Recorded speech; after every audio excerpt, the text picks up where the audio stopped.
जनपद मुजफ्फरनगर में जनपद की विकट समस्याओं से अवगत कराने के संबंध में जिलाधिकारी को सौंपा ज्ञापन। कोविड काल में आप द्वारा बड़ी सूझबूझ के साथ व्यवस्थाओं को कुशल नियंत्रित किया, जिसके लिए हम आपका आभार व्यक्त करते हैं। जनपद नगर के नई मंडी क्षेत्र, जो कि सदैव से हिंदू क्षेत्र व आवासीय क्षेत्र रहा है, इस क्षेत्र से जुड़ी एक विकट समस्या आज जन जन के सम्मुख है। नई मंडी क्षेत्र में लगभग 40 ब्यूटी पार्लर्स, सैलून है, जहां सिर्फ महिलाएं ही साज सज्जा के लिए आती हैं। इन ब्यूटी पार्लर्स में लंबे समय से महिलाएं ही संचालक व कार्य करती रही हैं, परंतु पिछले कुछ समय से पाश्चात्य संस्कृति से प्रभावित होकर संचालक व कार्य करने वाले पुरुषों के रूप में आंशिक रूप से बनते जा रहे हैं, जिसमें एक वर्ग विशेष प्रमुख रूप से कार्य कर रहा है। ये कार्य की दरों को अन्य की तुलना की काफ़ी कम भी रखते हैं, जिससे ग्राहक आकर्षित हो जाता है।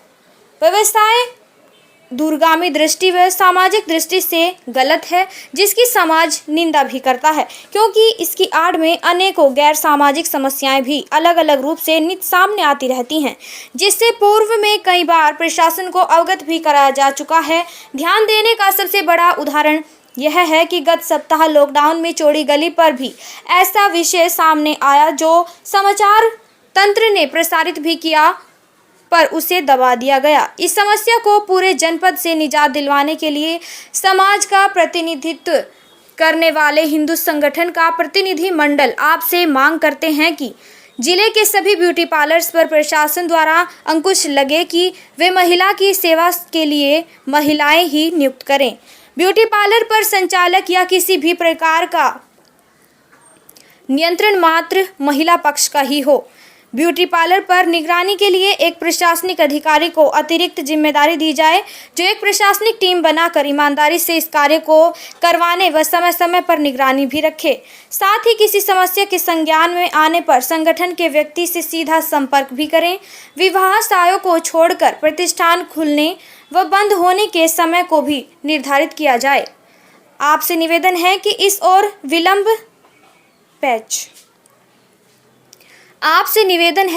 ओर अभिलंब ध्यान देते हुए जनता की इस समस्या का समाधान करने का कष्ट करें। सर, आपका नाम?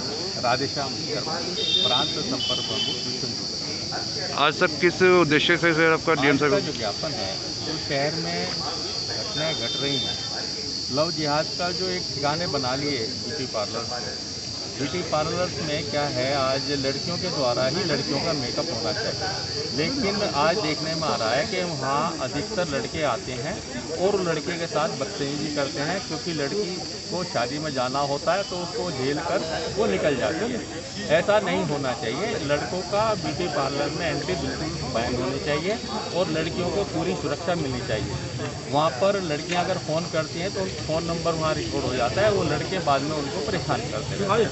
तो ऐसा जो घटना घट रही है, इसके कारण लव जिहाद की घटनाएं भी आगे बढ़ने वाली हैं। तो इस पर रोक लगाने के लिए हमने प्रशासन को आगाह किया है कि हिंदू संगठन इस चीज़ को कतई बर्दाश्त नहीं करेंगे, और जो भी ब्यूटी पार्लर में अगर लड़का दिखाई देगा तो उसको जो है रोके प्रशासन, नहीं तो हम उसको ठोकेंगे। सीधी सी बात, कोई हम बर्दाश्त नहीं करेंगे किसी ब्यूटी पार्लर में कोई लड़का वहाँ एंट्री करे।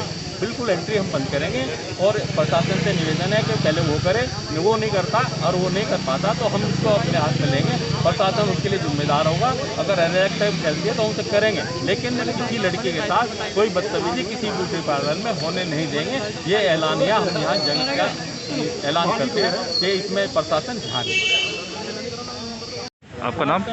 मेरा सुरेंद्र कुमार मित्तल, प्रदेश उपाध्यक्ष अखिल भारत हिंदू महासभा। आज किस उपलक्ष्य में आपका विज्ञापन दिया था? अभी कुछ समय पूर्व नई मंडी क्षेत्र में चौड़ी गली पर ब्यूटी पार्लर में एक जिहादियों द्वारा एक नंगा नाच का प्रयास किया गया, जिसकी वहाँ पर जनता ने विरोध किया, तो पुलिस प्रशासन ने उनको डंडे दिखाकर उसको प्रयास किया कि उस कार्य को दबा दिया जाए।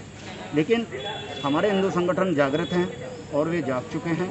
ऐसे जिहादियों के खिलाफ आज हमें सड़कों पर उतरना पड़ा प्रशासन के खिलाफ, कि वो उन असामाजिक तत्वों पर तुरंत कार्रवाई करे, और जैसे कि खुला खेल होता है क्रिकेट का, बैटिंग होती है, उसी प्रकार से प्रशासन को उन पर कार्रवाई करना चाहिए और ऐसे अंकुश लगाना चाहिए इन जिहादियों पर कि ब्यूटी पार्लर में अगर लेडीज़ ब्यूटी पार्लर है तो लेडीज़ ही काम करे और उसमें किसी भी जेंट्स का प्रयोग वर्जित हो। अगर वो इस प्रकार से अपनी कारस्तानी करते हुए पाए गए तो पुलिस प्रशासन रोके। अगर पुलिस प्रशासन नहीं रोकता है और हमें सूचना मिली तो हम प्रशासन को फिर भी सूचना देंगे। अगर उसके तत्पश्चात भी कुछ समय पूर्व अगर पुलिस नहीं पहुंचती है तो इलाज हम करना जानते हैं, वो अच्छी बात ही समझ लें। सभी हिंदू संगठन आज हमारे साथ में, हमारा प्रयास सफल हुआ है। हम इसमें अपने मनीष चौधरी जी और जैसे अमरीश शर्मा जी, बिट्टू जी और अन्य संगठन जो भी हैं, यानी कि आपके जो भी हैं वरिष्ठ संगठन, सबको धन्यवाद अदा करता हूँ कि वो एक बुलावे पर यहाँ तक पहुँचे हैं और इन जिहादियों के खिलाफ बहुत बहुत धन्यवाद। जय भारत, जय हिंदू राष्ट्र और जय श्री राम।